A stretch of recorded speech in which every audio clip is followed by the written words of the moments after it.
Classroom में आप सभी स्टूडेंट्स का स्वागत है। आज मैं एक छोटे से टॉपिक पर बात करूंगी, GAS यानी जनरल एडॉप्शन सिंड्रोम या सामान्य अनुकूलन सिंड्रोम। तो हम जानते हैं कि क्या है ये हमारे अंदर जो स्ट्रेस होता है, स्ट्रेस के प्रति शरीर जो रिस्पांस जो रिएक्शन देता है वो 3 स्टेप्स में होते हैं, 3 चरण में होते हैं, उन्हें कहा जाता है। ये पहला जो स्टेप है वो अलार्म, दूसरा रेसिस्टेंस एंड तीसरा एक्सर्शन। अलार्म चरण या अलार्म रिएक्शन स्टेज क्या है? यह तनाव का पहला स्टेज होता है, यानी तनाव का सामना करने का ये पहला स्टेप होता है, जिसे लड़ो या भागो, फाइट और फ्लाइट हम कहते हैं। यानी ये हम प्रतिक्रिया, जैसे सामने हमारे स्ट्रेस आया तो फर्स्ट क्या रिएक्शन होगा।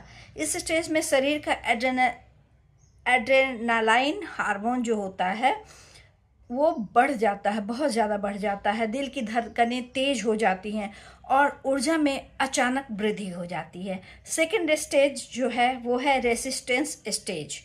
इसमें क्या होता है, यदि तनाव बना रहता है तो शरीर उस स्थिति के अनुसार खुद को ढालने या एडॉप्ट करने की कोशिश करने लगती है।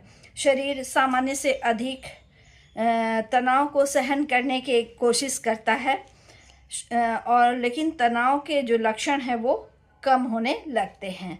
और थर्ड स्टेज जो है, लास्ट स्टेज, उसको कहते हैं एक्सर्शन स्टेज या थकावट चरण। इसमें लंबे समय तक जो आपका तनाव बना हुआ है उसे धीरे धीरे क्या होता है, हमारे शरीर की ऊर्जा है वो कम होने, ऊर्जा का संसाधन कम होने लगता है, खत्म हो जाता है। इससे गंभीर स्वास्थ्य संबंधी समस्याएं हो सकती हैं, जैसे उच्च रक्तचाप या हाइपरटेंशन, डायबिटीज़, डिप्रेशन या थकान। तो इस कॉन्सेप्ट के जो मुख्य बिंदु हैं वो क्या हैं? सबसे पहला कि हेंस सेली ने 1930 से 50 दशक के बीच इस कॉन्सेप्ट को दिया था।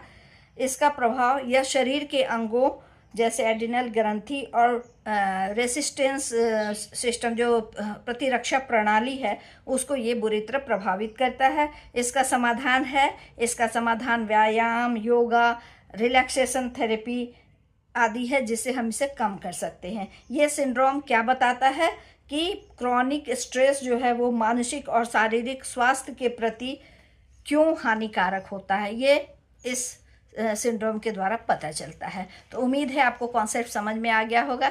धन्यवाद। Wish you all the best.